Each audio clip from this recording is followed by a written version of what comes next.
What's up, guys? It's Halsey Schider with the Helicopter Podcast, and I am excited to be chatting today with Daren Humphries of Assured Partners. Daren not only brings extensive helicopter background, knowledge, and experience, but now he's doing it in what I would like to actually kind of call a little bit of a complex aviation insurance market. So super excited to chat with Daren today and learn about his background, his experience, and what he's now doing in aviation insurance. If you are thinking about owning an aircraft, whether it's a Carbon Cub up to a Bell 429, you might want to perk up and listen to this episode, as I'm sure we'll deep dive into understanding aviation insurance and how it differs from, say, homeowners insurance or your auto insurance, things like that. Before we get into it, a big thanks to MHM Publishing and the entire Vertical Cast platform. If you haven't checked out the HeliCASTS platform, I highly encourage you to do. It's my podcast, The Hangar Z, the Vertical MRO, Jason Quinn with the Real Rescue, and then there's also a new podcast coming out centered around air medical. It's called the Valor Flight Crew. I think it's actually already come out, so make sure you check that out. And in fact, in a future episode, I'm going to have the guys from Valor on the show. And to our listeners and to our sponsors, big thanks to all y'all as you make this possible. I am just excited to be doing what I'm doing because I get to talk with guys like Daren. So Daren, welcome to the podcast. How are you, bud? Good. Thank you. Great to be here. Thank you. How are you doing? Yeah, doing good. Leading into the episode here, we were chatting a little bit.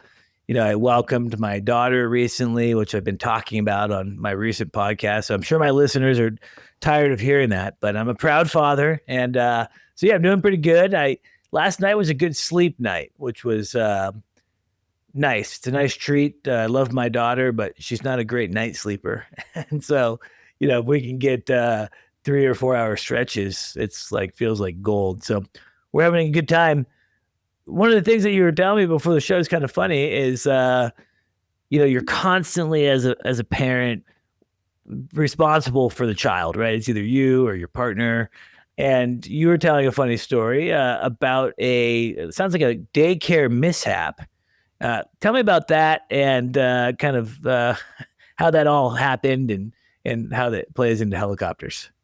Yeah. I mean, as you said, we were just saying that, somebody, once you have a new baby, kind of everything changes. But one of the most important things is, with your wife, you have to know who has the baby. So it's okay, I'll be here, I'll be there, I'll pick them up here or something like that. Or some other family member. So that was one thing. Once they get to the point of going to daycare or something like that, some of these daycares, they can end at 2 p.m. or 3 p.m. And if you're working. So yeah, I happened to be working that day, and I guess it was my day to pick up our daughter from the daycare. And you get that dreaded call where it's hi, this is the daycare. Who's coming to pick up, and it's okay, I got this covered. I'm an hour away, driving time. They're well, we close in 10 minutes and nobody came. So yeah, that was one of those things. I was incredibly lucky, I guess, that located right next door to the daycare, literally on the other side of the fence, was a very, very small airport. It actually had a grass strip. Used for kind of gliders and things like that. You get a couple of small Cessnas going there. So yes, I guess it's embarrassing to say that I did kind of drop the ball on that once. Did actually have to call the airport, get permission to land, fly up there, land the helicopter, and made it. I think I was a couple of minutes late, but made it within that 10-minute window. And as I said to you earlier, the funny thing is you think like your kid would be super excited. Instead of that, it's like, that was so embarrassing that day. You had to come pick me up because you forgot. So you forgot about me. Yeah. I mean, I think that would be pretty epic. I remember my dad went through a midlife crisis and he bought a Harley. Yeah. And he would pick me up from school, elementary school. I was probably in second or third grade. I thought that was the coolest thing in the world. And then he crashed it. So that midlife crisis was short lived. But no, that's awesome. Well, Daren, it's good to have you on the show. Excited to learn more about your background and you've been in helicopters for a long time now, and now you're bringing that helicopter experience to the insurance world, which we'll talk about extensively in this episode. As I think that's actually really important when you're talking with an insurance broker, is someone that really understands what it is to be a pilot, what it is to go through certain training intervals, and being able to be a good intermediary between client and underwriter. Maybe we could even dispel some myths today, like underwriters have no soul or things like that. We can talk all about that. In fact, I met my first underwriter at Verticon this year, and forget who he was with. I don't even remember his name, so I'm not going to call him out directly, but he insures one of my clients on the airplane and helicopter side. And he's been really helpful. And yeah, it was awesome to meet this person in in the flesh and blood. I think sometimes we think of underwriters as these scary people that don't care about you and don't even seem to want to write policies sometimes. So again, looking forward to chatting about the insurance side. But before we get to that, let's just learn a little bit more about you and your experience in helicopters. Clearly, you have a little bit of an accent, so let's start there. Where are you from? Yeah. From the UK, from England originally, from London. So originally started out doing flying there. Like a lot of people, I started out flying Cessnas. Cessna, I got my private license and a Cessna 150. Always wanted to fly helicopters, but quite expensive too. So I think back in the day, I saw like a flying magazine, and you know how they have, lists of flight schools. You can go do a demonstration flight. So went down and did that, and then ended up getting my private license in fixed wing, and then was working in an office in London at the time. So by the time I got done with that, had a little bit more spending money. So then started to think, maybe I can afford a couple of helicopter lessons. A couple has turned into a long career. That's pretty cool. How long ago was this? And were you kind of always interested in aviation, or was it something that caught your attention later, in early adult life? Yeah, I mean, I started out pretty young. I mean, when I did the fixed wing flying, I mean, that was kind of right about kind of like the end of high school. So I was one of these people that took lessons when they were 15, but you couldn't solo. It was different rules in England. I think you couldn't solo or you couldn't get your license till you were 16. So I actually got you can get your pilot's license at 16. You have to wait to 18 to get your driver's license. So I actually had my pilot's license, but then couldn't get my driver's license for another couple of years, believe it or not. That's hilarious. Yeah, I mean, looking back, I mean, probably in the teenage years, kind of got a little bit more interested in aviation. Wasn't from a big aviation family background. I mean, one thing I remember probably when I was about like right before that, maybe like 14, 15, right next to where we lived, they kind of had the fairgrounds for like, kind of like the county fair, if you like, once a year. And never seen it before, but they set up helicopter rides. And so I remember that, and it was actually an old Gazelle helicopter. Oh, cool. So incredibly loud with that Fenestron. And I watched that take off on land. It was the helicopter rides was Saturday, Sunday, and I must have kind of just watched that thing all day, Saturday, Sunday. And I think that's kind of what sparked my not having a clue how you could, fly one, learn to fly one, or anything like that. But kind of sparked the interest, I guess. Yeah, it's interesting. I always had a desire to want to fly, but I have a very early on memory of being at a pumpkin patch in Aurora, Oregon, and they were doing helicopter rides, and it was an R-44. It's very distinct, obviously looking aircraft. So even as a young kid, I can remember, it was navy blue. And so we go to the pumpkin patch, and my great parents, gave me a great life, but everything seemed a little tight sometimes. And so we weren't going to spend, the exorbitant amount for the 5-minute helicopter ride. So I didn't get to actually go on a ride that day. But, I made my parents just stand there with me for like 2 or 3 hours, and I just watched the helicopter go back and forth and back and forth and back and forth. And I just thought it was the coolest thing. And I don't know if it necessarily sparked my helicopter desire right then and there, but it definitely started getting me thinking like, this is interesting. Of course, later on in life, I ended up, strolling into helicopters, and, I'm glad I did. I love the helicopter side of it. Similar to you too. I was flying airplanes in high school. In the States, you can't get your license until you're 17, but you can solo at 16.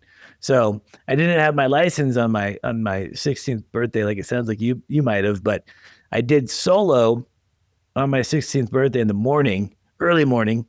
And then that afternoon I went to the DMV and got my driver's license. So I did legally fly an airplane by myself before I could legally drive a car.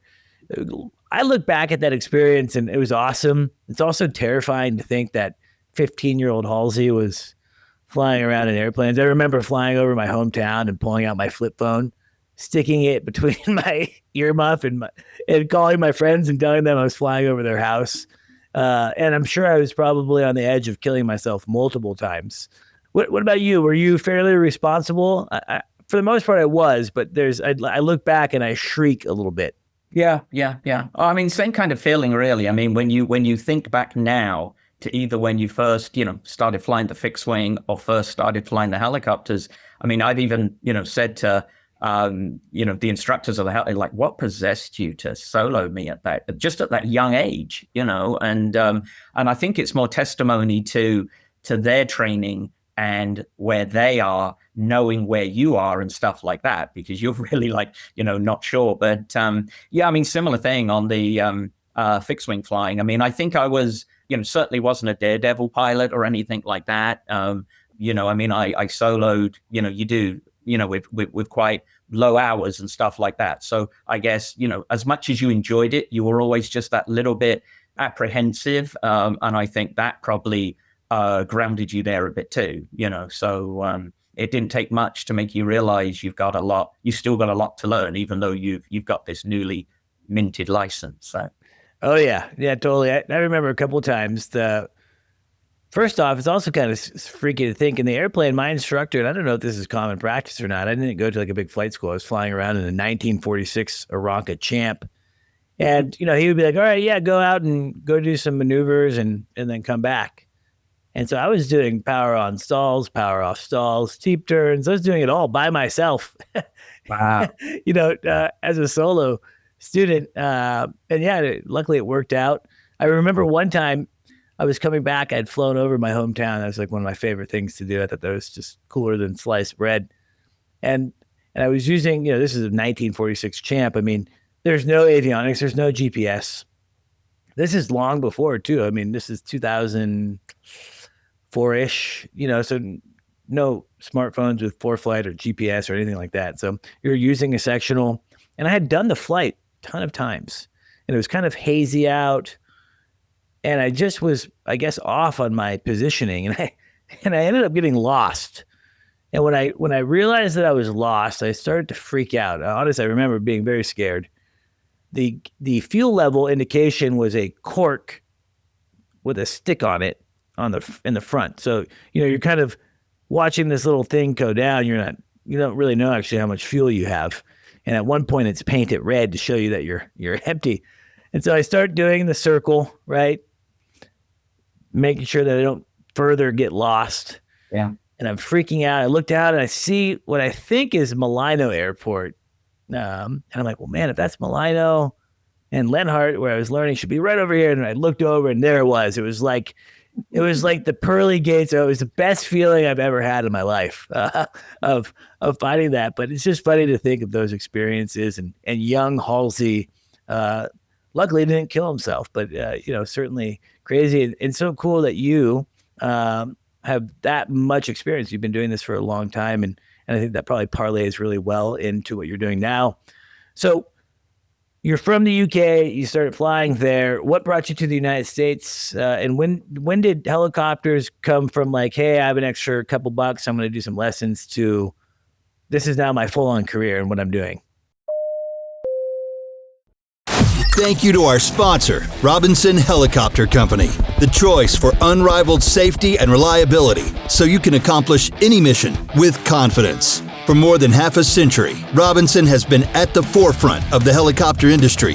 From the R-22 to the R-66 turbine, Robinson makes helicopters accessible so more people can accomplish more missions. Climb higher. For additional information, visit www.robinsonheli.com.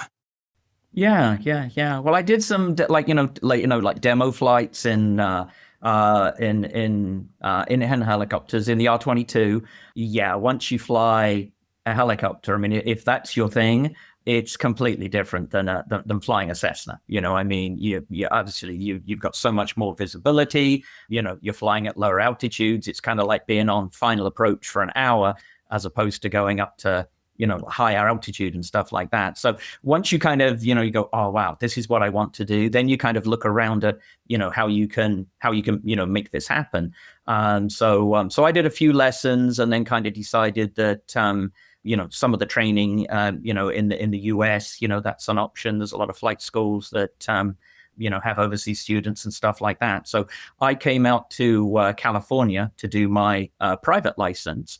Kind of with the hope of doing, the whole thing, commercial CFI, but just I only had so much time off of work, and so I had to kind of get that private license done within that time frame, which again, testimony to instructors probably than my ability, but managed to do that with the private in California, and then at that point, even flying a Cessna around the UK on somewhat rainy days and stuff like that, to flying helicopters in in beautiful weather and stuff like that, that made a big difference. So, and what then was the precipice of you getting your private and saying, hey, look, I don't know what you're doing before, but I don't want to do this anymore, and I want to now just do helicopters full time? Yeah. I mean, I was in accountancy in and financial services in London, kind of really just starting out in that because I was still really young. And then, I mean, I don't know if it even took a week into the private license where you're like, wow, this is what I want to do, So, so like many other people, did the private, did the commercial, did the CFI, then kind of went from there. So, yeah, that's awesome. What at that time, I know that when I was doing training, there's a lot of Europeans that were learning at the flight school I was at. They used, I forget the visa name at that time, maybe an F1 visa or something like that. And curious, what was it like for you? Was it hard to get a visa? Did you have a certain amount of time? How'd you end up staying here full time? Yeah. Well, I was very lucky because I got it through. I mean, for the student part, yes, you do that for the student training part, and then I managed to get it through work. So that was a real plus that I probably didn't appreciate at the time. Back then you're younger, you just want to fly and stuff like that. But so it was really good to be able to have the opportunity to then stay and work and everything, and was involved. Law enforcement program too that kind of helped through that as well. So that's awesome. Are you a citizen of the States now? Yeah. U.S. citizen. Yeah. That's all through that process. That's cool. Were you able to keep your UK passport? Yeah, you can. I mean, different countries have different requirements, and I'm not exactly sure which ones, but when you get to, I think like Germany, possibly, or a couple of other countries, require you to renounce your current citizenship. But the UK is one of those ones, and the US where you can actually have dual citizenship. So I do have dual citizenship, and then and that extends to my daughter as well. So that's awesome. She was born here in the U.S. With a U.S. mom, but she also has a UK citizenship passport and everything through me. So cool. Yeah, I've always wondered. I feel like there has to be some ways, like I think on my mom's side, it's all Irish descent. Connors was her maiden name. And then on Mm-hmm. my dad's side, it's all Polish. And I'm always wondering, like, man, I wonder like if there's some loophole where I could somehow finagle myself into getting a European passport just through that heritage. I don't know how far back they let it go, but I wouldn't mind having a European passport. But I don't think it's possible. Yeah, I don't know. I don't know. Ireland actually is one of those ones. I think you can kind of track your ancestry back, but I'm not sure. But I think you can, you can still get it. I think you can still get it through that if you've got all the Really? records Yeah. and documents for it and that kind of thing. Maybe Yeah. I'll go for it. I just Yeah. thought, Yeah. that could be kind of fun to Yeah. have You might get one of these strange accents at the same time. You never know. I don't think so. I don't think so. It's the funny thing about accents to me is like, how long have you been here, living here in the States? Yeah, I don't know, like 25 years or something Yeah. like that. And So my parents are from New York, and then they moved to Oregon when they're in their 20s. And I grew up and was born and raised in Oregon. And I think of the Pacific Northwest as like a lack of accent. The West Coast, we don't really have any. In Texas, you got the drawl, you got the Southern charm, and Georgia, and then you get the kind of the New York, coffee. Last night I'm with my dad. He's like, "Oh, it's so nice to see your daughter," and it's like he's lived in Oregon for 30 years. The guy still says daughter. It's just kind of funny to me that accents really persist. I mean, with you, it's you're very clearly from the UK. yeah, yeah, yeah. I mean, I don't really hear it, but I'm sure everybody else does. And of course, you get certain keywords, tomato or tomato and different Tomato. things, and even Aluminium words. or Yeah, aluminum. exactly. Yeah, aluminium and aluminum. So yeah, if you get an email from me now and again, you can get a little English part in there sometimes. Well, let's talk a little bit about your flying career and where Mhm. obviously you started as a CFI. What did you do after CFI, and what was kind of the path? Yeah, yeah, yeah. Yeah, so I mean, like we said, did my private, did that actually at HeliStream in California. They're a fantastic flight school in Orange County there. And then ended up doing my CFI. What did I do? I started teaching for a while. Back then in the like mid 90s or whatever. Nowadays, it seems that sometimes you can transition onto newer jobs pretty quickly. But back then, there were times where, you'd start teaching and some of the flight instructors would actually get, fairly high flight time teaching. You couldn't just go off to the Grand Canyon. People would apply for jobs and they'd be like, well, you need 1,500, 2,000 hours total time. And out of the pilots from last season, all but one is coming back. So nowadays, it almost seems like sometimes there's more opportunity and certainly more opportunity for lower time pilots. So I did teaching for quite a while in the Los Angeles area there, and also a lot of photo flights and the usual things you do, a lot of sightseeing tours and that kind of thing as well. So Yeah, it's interesting how the helicopter industry is really cyclical sometimes. Right now, I think it's like, man, tour jobs, talking about Grand Canyon, they can't hire enough people, right? These entry level jobs.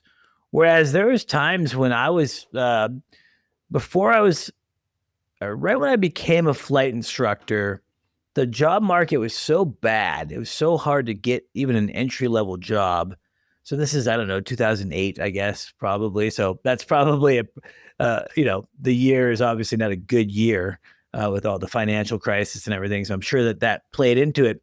But I remember Hillsborough had to institute a 1,000-hour rule, meaning at 1,000 hours of being a flight instructor, you were politely asked to move on. And I remember a lot of people were pretty irked by that. Luckily, I was a low time guy at the time, so I was like, yeah, I'm fine. And the job market persisted to be quite tough. And so to kind of get around that, I just ended up working in the management side of the flight school, getting into like the assistant chief role. And so I could kind of protect myself and shield myself from the 1,000-hour rule. I didn't want to be jobless because it was so hard. And even after I left Hillsborough, it was still hard to go and get a job. And now, I talk to my friends at Maverick or Papillon, and it seems like, man, they're taking even lower time people than usual, and air medical is hurting. It's pretty easy to get in there. You go to the job posting board. So it's crazy how it's, very typical. And right now it's, there's not enough pilots. Teaching is something that I loved. I loved flight instruction. Did you enjoy flight instruction? Do you look back and have fond memories of that time? You look back on it. I mean, the people that you met, and then it's always interesting as a flight instructor to take like a new student, that hasn't flown before, has no time, take them through the process and solo, and then obviously, kind of getting their license at the end of it. And I think being in the Los Angeles area there too, you get a lot of people come through the area. You got Robinson Helicopter Company over there in Torrance as well. So you've got a lot of people coming from all around the world. They'll come to do their safety course. And then while they're in town, they'll either want to like rent a helicopter or do some in additional to what they're doing, at the school there.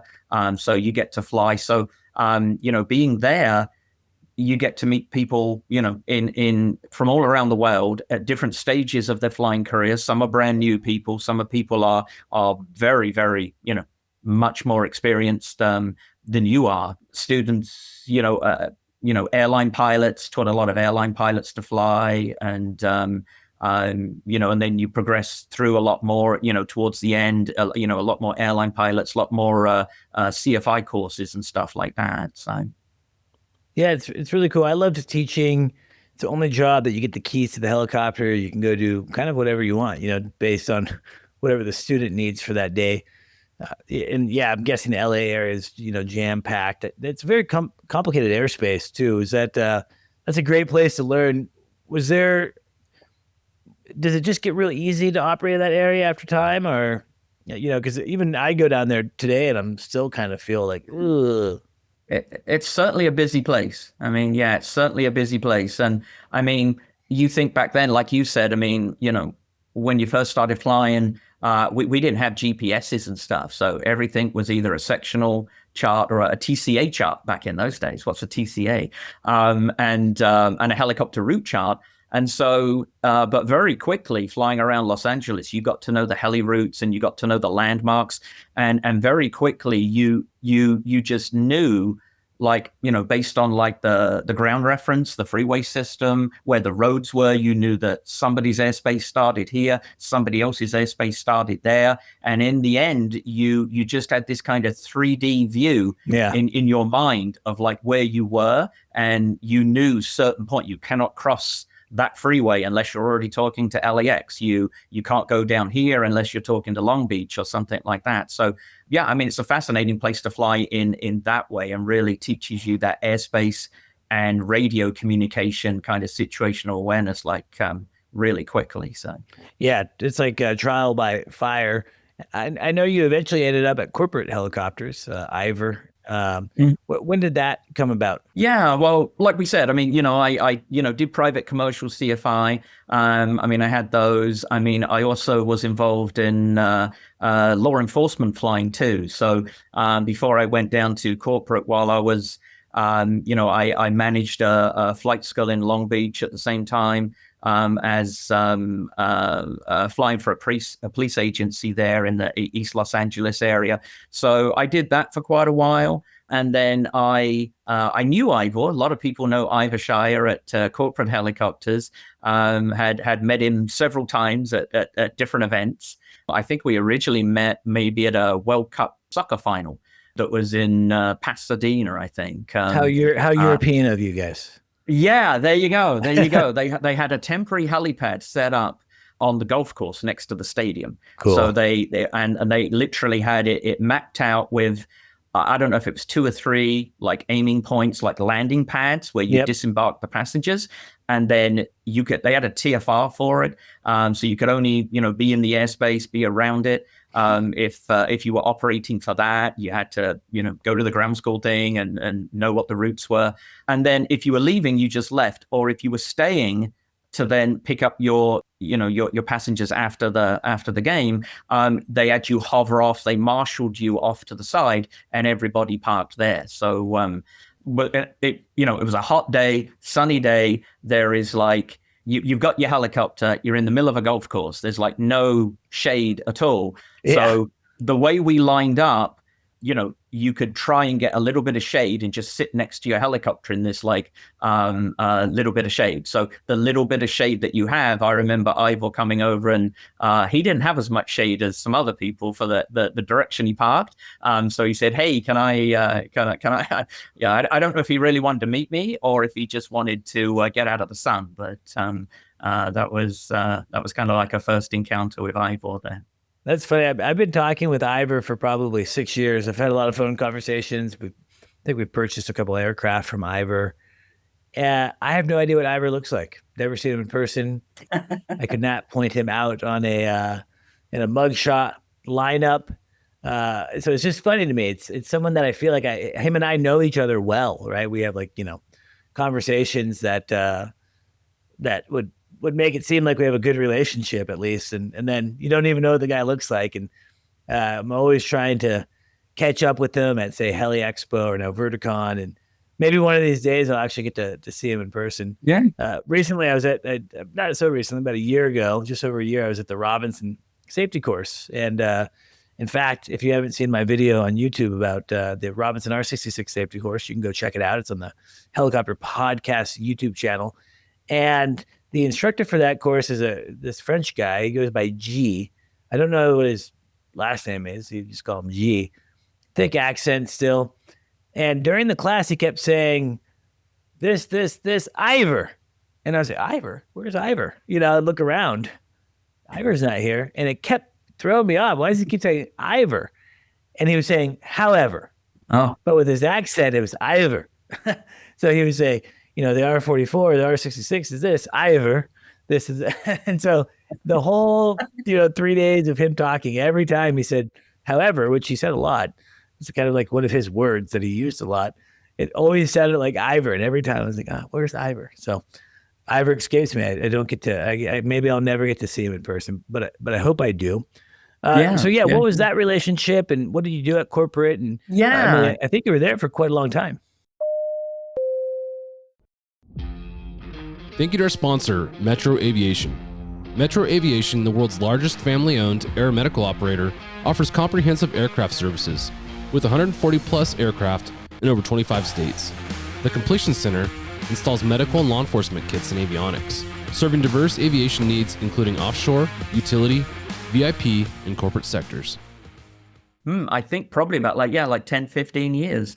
Yeah, I originally went down there, after flying the law enforcement for many years and stuff. That ended. So, and Ivor's a great guy, and you can't mention corporate helicopters without mentioning Ivor's wife as well, Deanne. So Daren Shire is the CEO of the company there, and Ivor's usually more out there flying helicopters. Usually you see him more, certainly if you're in San Diego.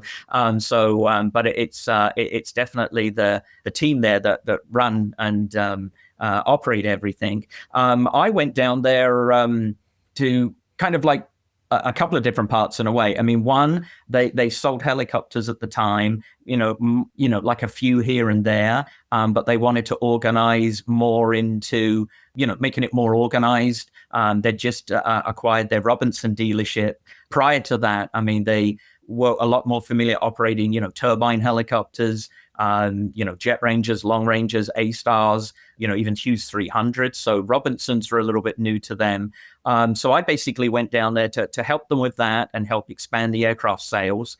And I also flew a private helicopter down there as well. When you're there, they have such a broad range of operations. It's great. They do flight training. Corporate helicopters is, now is heavily into the aircraft sales, a lot of film work. Ivor did a lot of movie production and movie flying back then. There was always something going on, a camera system going on a helicopter, going off a helicopter, and they had TV news as well. So NBC and CBS in San Diego was operated by them. If you were there, you end up doing a lot of TV news flying as well. So were you mainly then selling new aircraft, or were you also selling used? Both. Yeah, we, from the dealership point of view, I mean, in the end, we were a Robinson dealer, service center, an MD helicopter dealer, a Eurocopter service center, and then an Airbus service center, and an Airbus dealer.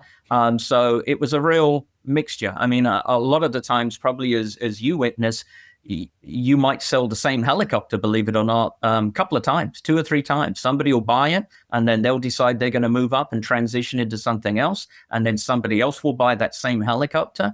We pretty much sold. We were more of a seller's agent, I guess, if you kind of say that. Yeah, of course. We sold the aircraft that we had. We listed them. And usually we had a connection to the aircraft. So, we either sold it new or it was local. We knew the aircraft. We maybe did the maintenance on it. We didn't really take listings from the other side of the country where we had like no connection to it. It was really, new aircraft or pre-owned aircraft that we had, some kind of connection to. So. Yeah, it's awesome. Obviously, I'm very familiar with selling aircraft. That's my my bread and butter. In fact, I don't ever rock my helicopter swag on the podcast because I don't want to be, the podcast is not so much about helicopter. Secretly, it is, but I try not to let it overpower. But I thought today, you know what? I'm going to rock my helicopter shirt for this episode. Yeah. Earlier, my last recording, I wore an advanced helicopter shirt. There are some friends of mine that they operate in California and up in Washington at Cascade. That's being said, if you have some cool swag you want to send me, I'll wear it during the podcast. I was going to say, is this how you make your wardrobe, by people sending you shirts? I get some heli swag, and we actually have an official clothing partner now for Vertical HeliCASTS, which is HeliLife. In fact, on my next recording, I'm going to rock a HeliLife shirt. And HeliLife is a lifestyle brand geared around helicopters. And so it's pretty cool. My buddy York and Clint out of Utah are rocking it with HeliLife. So I love free stuff, right? Everyone does. But so helicopter sales, of course, near and dear to me. I'm all used at this point. I'm a used guy when it comes to selling aircraft. I've never sold anything new. By incident, sometimes we refer someone to say like Ivor or someone else that can act as, say, a dealer, whether it's an Airbus product or a Robinson product. I find that the sales world for helicopters, specifically on the used side, is very rudimentary, kind of the Wild West, so to speak. And one of the reasons I started selling is I felt like I could do better by just adding some legitimacy and higher ethics and things like that. What was it like when you started doing sales? Were you surprised that you were moving, say, $1 million assets and, people treating it like a car transaction and less like a luxury home transaction? It's time for your HeliLife giveaway secret word. Listen up and remember this word because you'll need it to enter for a chance to win exclusive HeliLife gear. Ready? This episode's secret word is tailboom. Visit contests.verticalhelicasts.com to enter the secret word. Yeah. I mean, and that's the thing is, when you're selling or representing a helicopter, but, a lot of times, sometimes people have bought aircraft before, so they know the process, they know how it works. Either with, financing, insurance, but even, how the transaction works with, purchase agreements and then escrow companies and pre-purchase inspections and things like that on an aircraft. A lot of people aren't familiar with that. So that's where, as selling the aircraft, you kind of end up get involved in kind of, walking them through that. And, even back to like, well, why do you want one of these? What do you have now? Or you don't have anything now? What makes you interested in this type of aircraft? What kind of missions are you going to fly? Are you just flying with family, or are you going to try and put this to work? And then where they're going to fly it? Helicopters fly differently at different altitudes and different density altitudes and things like that. So, it's interesting to kind of put that together and help people through that process. And as you said, it can be kind of, rudimentary and stuff like that. I mean, these days you don't want to do any transaction, without going through an escrow company, which helps you on the financing side there.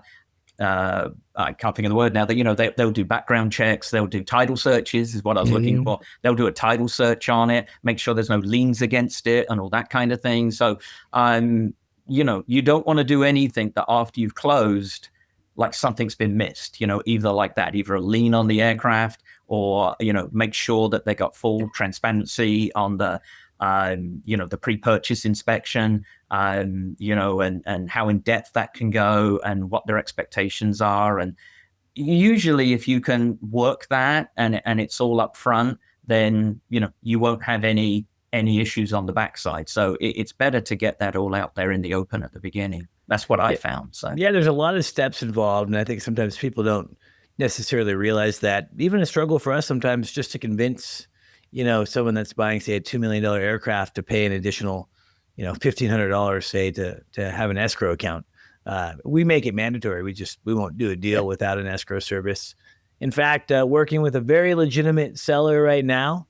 In fact, you may be part of the deal on the insurance side, but we'll keep end numbers and other information confidential. But reputable operator, been around for a long time, had a helicopter, had a title issue from 2007 that people were unaware about.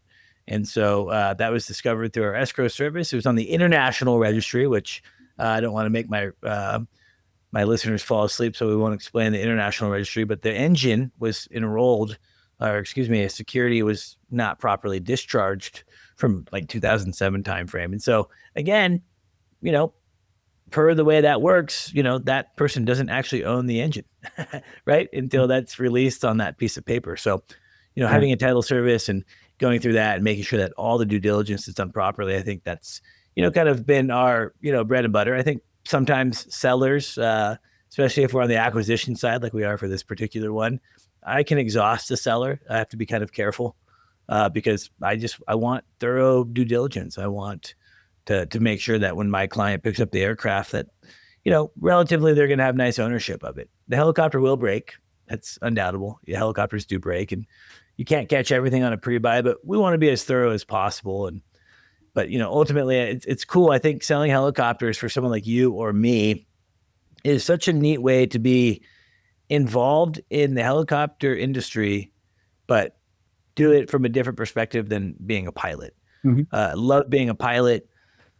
Flying a helicopter, like you said in the beginning of the show, is, it's like nothing other, like there's nothing else. I can think of one other thing in life I enjoy more than flying helicopters. I'll let the listeners stew on that. And, my thing is that it's just an incredible feeling to pick a helicopter up, raising the collective and feeling the helicopter lift. I love that. But being a pilot is hard. It's the industry itself doesn't pay that great all the time.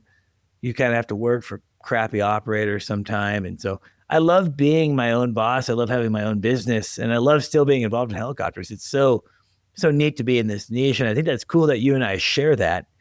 Something a lot of what we help navigate, or let's say that you call me and you want to buy a helicopter. I had a call the other day and this guy says, I got an R44 now and I want to buy a 130. I said, cool, I'd love to help you. I said, have you talked to your insurance broker regarding how you're going to get insurance on the 130? No, sir, I haven't, but it should be fine. And I said, okay, well, how many hours in the 44 do you have? I have 50. Okay. Do you have your license? No. Okay. Do you have any turbine experience? No.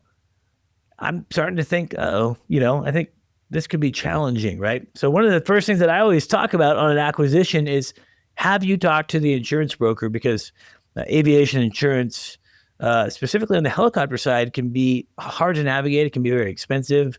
Underwriting requirements can sometimes feel a little bit burdensome or overkill at times, but it's a big factor, and it's something that I'm always talking with my clients about. And that's something now that you're involved in. So first off, why the madness? Why go from helicopter sales, which I imagine is pretty good? From my experience, it's a great living, to now selling insurance. What was the precipice of that? Thanks to our sponsor, Airbus. Airbus provides the most efficient helicopter solutions to its customers who serve, protect, save lives, and safely carry passengers in demanding environments. Its civil and military helicopters are flying all over the world, making missions possible. Visit airbus.com for more information. Yeah, I mean, well, I heard that Helicopter was opening, so I thought, well, I'll just exit the traffic pattern on this one. I think you should just come be a sales agent for Helicopter. That's what you should do. There you go. Yeah, no, I mean, it was kind of a transition a bit for me. I mean, like I said, in selling the aircraft, you're helping people through the process. You're helping them, you don't do the financing, but you'll make suggestions on where they could maybe go to find financing. And kind of the same with the insurance. I mean, the insurance is such a big part, as you said, of that the aircraft acquisition that you always seem to be kind of involved in that in one way or the other.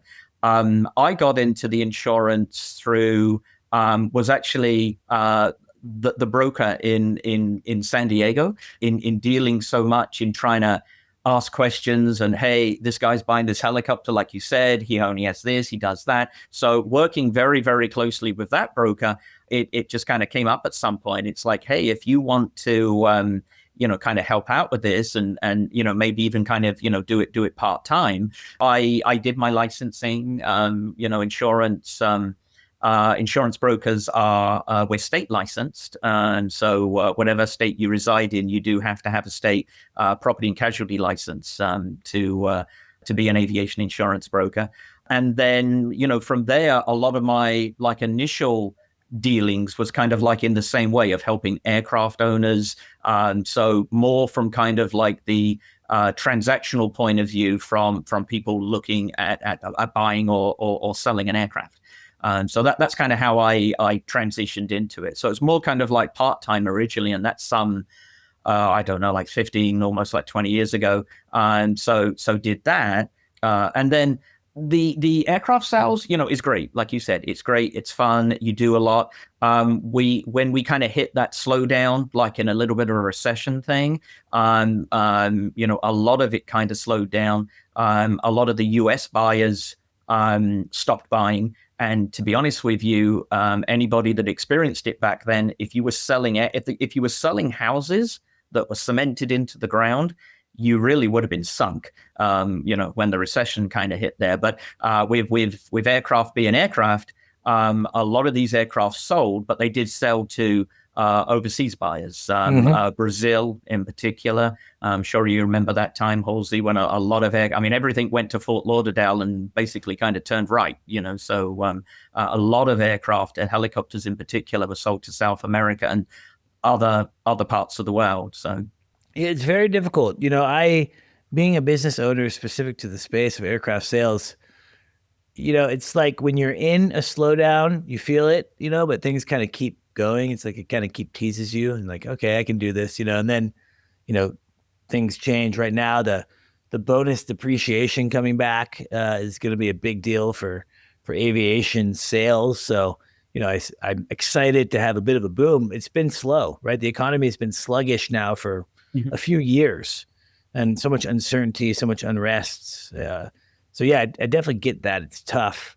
On the insurance side, I sometimes get frustrated. I got to be honest, Daren, because it's I feel like insurance, the underwriters specific to helicopters are so focused on, I guess, some type of risk matrix that they've determined to kind of follow, and they don't look at the whole picture. And so what is your job as a broker, specific to helicopter side? That's what we're going to talk about, is to help kind of guide that underwriter to understanding a situation. To kind of understand how it works. As you said, at the beginning, a lot of people, certainly in the US, a lot of people's experience with insurance is sometimes in the buying of like auto insurance or homeowners insurance or something like that. It's very different in the aviation insurance arena.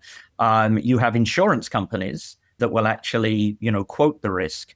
And the way to go to those insurance companies is through a broker. So an aircraft owner, an operator, their point of contact initially, at least, would be with a broker. And then it's the broker that works with the client basically, I mean, we're your advocate in the industry. We almost, I won't say full time, but we almost become your part time kind of like. It's almost like having another employee. You have a broker. Your broker understands how to navigate the insurance industry. Your broker is there to kind of represent you. So, that's where in selecting a broker, you want to make sure that it's somebody that, if you're in the helicopter industry, that definitely understands the helicopter industry, takes the time to understand your business.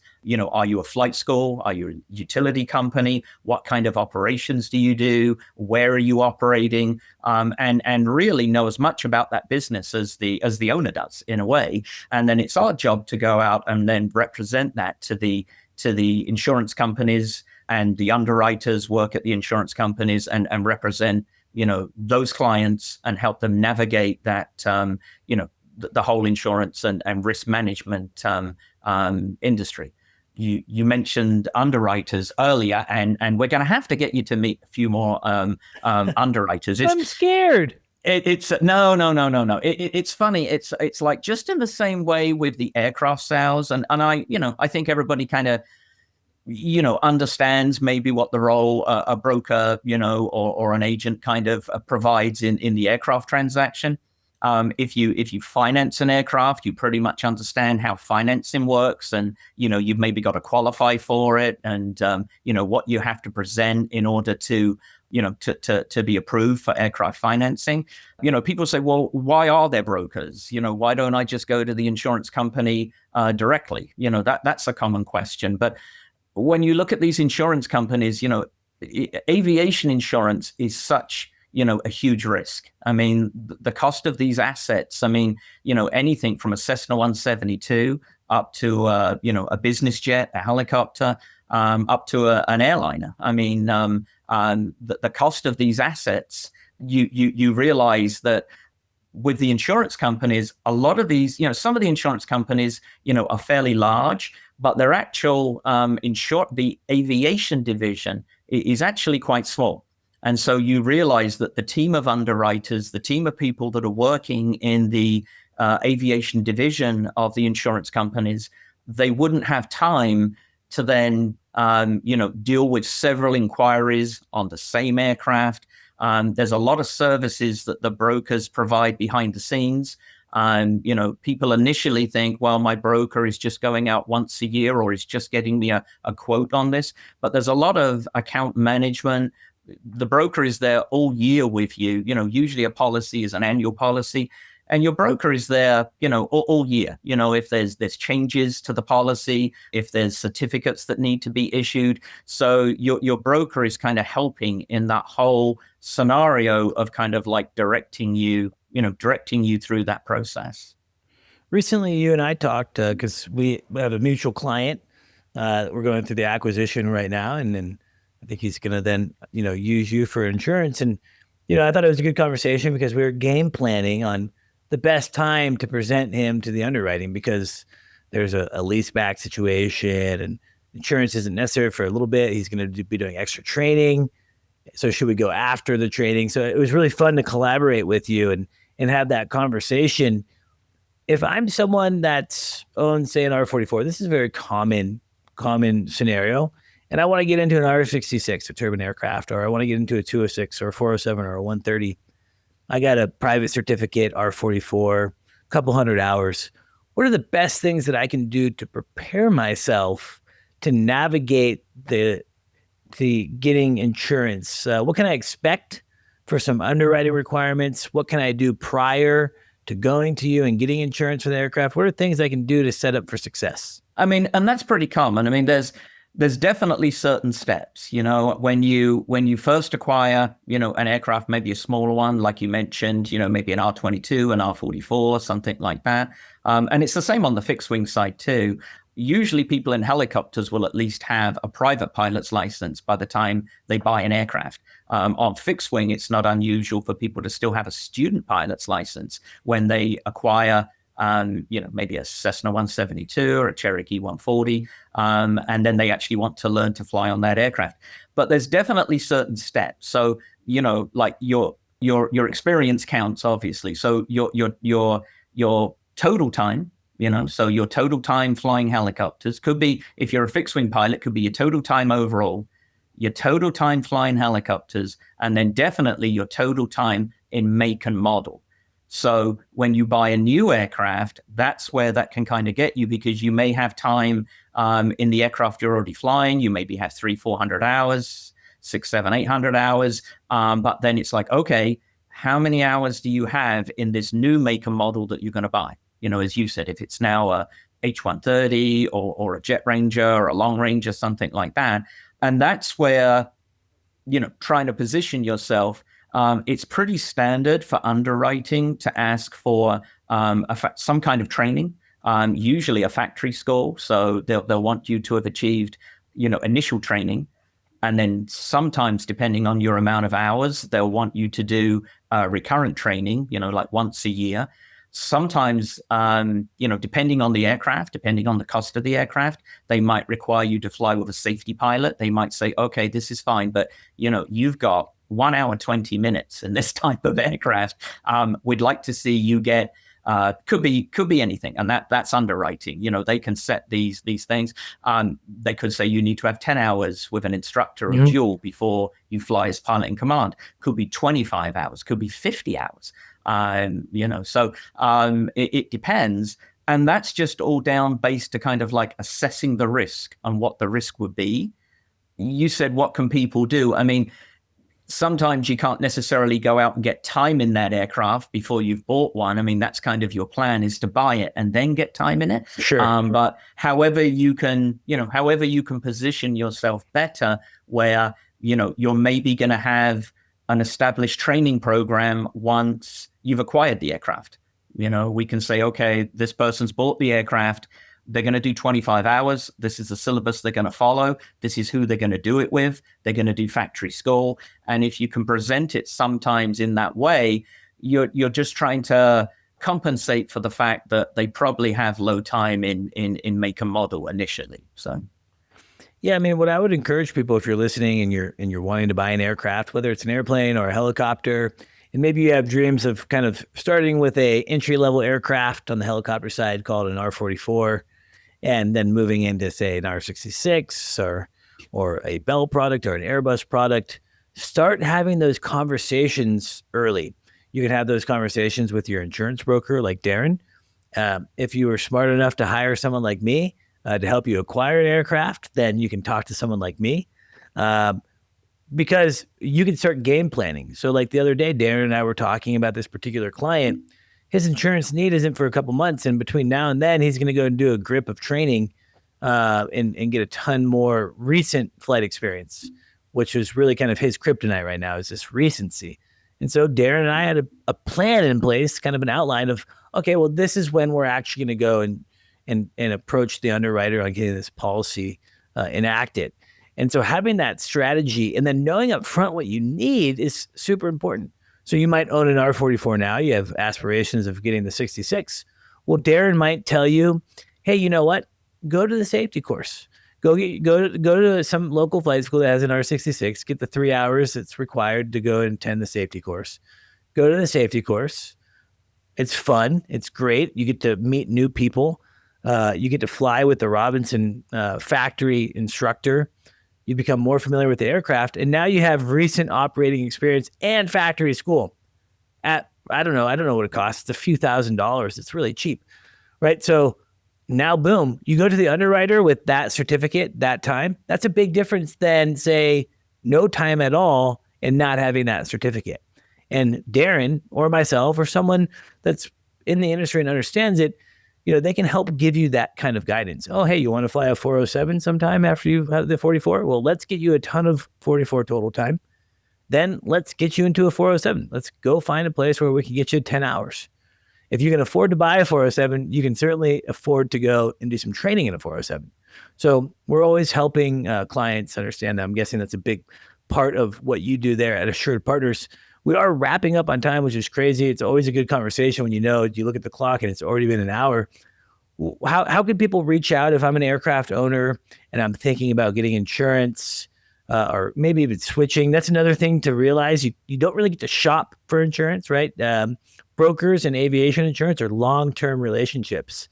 And so Daren's a great guy. He's super knowledgeable. If you're starting to navigate the insurance world, you should talk to Daren. Daren, how can people best get a hold of you? Yeah, I think you can definitely find, if you just Google me online, you can definitely find me. I'm on LinkedIn. I mean, if, happy if you want to just reach out on LinkedIn. And as I say, even if you just got questions or guidance, I mean, a lot of what we do is answering questions, guidance, and it's trying to position yourself in that best possible way, as you said, for the future, and then acquiring an aircraft, helping you through that process. That's awesome. Daren, thank you so much for coming on and sharing your vast experience, your current knowledge now in the insurance world. Again, if you're looking for insurance, consider Daren Humphries. I have no referral for Daren. He's just someone that I've worked with. He's really intelligent. I can't tell you enough that having someone that's a helicopter-specific person that understands helicopters is the insurance broker that you want.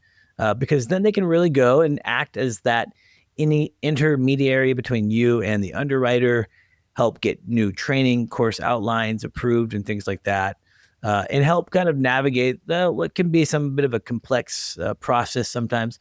Also note that insurance is expensive for helicopters. So if you're interested in getting insurance, just know that it's going to come at a hefty price tag. It's just part of the, pay to play essentially. Of insuring a helicopter.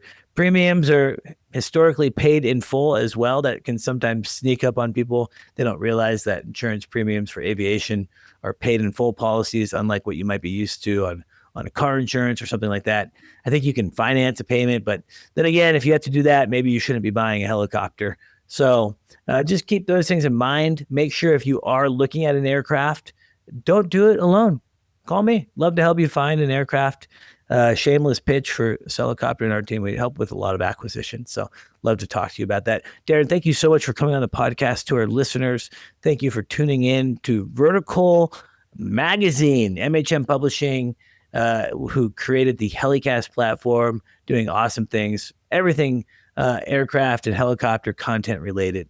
So just so grateful to be part of that, and to our sponsors that, of course, make the podcast possible. I thank you too.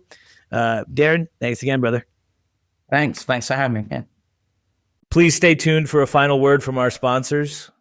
Thank you to our sponsor, Robinson Helicopter Company, the choice for unrivaled safety and reliability, so you can accomplish any mission with confidence. For more than half a century, Robinson has been at the forefront of the helicopter industry. From the R-22 to the R-66 turbine, Robinson makes helicopters accessible so more people can accomplish more missions. Climb higher. For additional information, visit www.robinsonheli.com.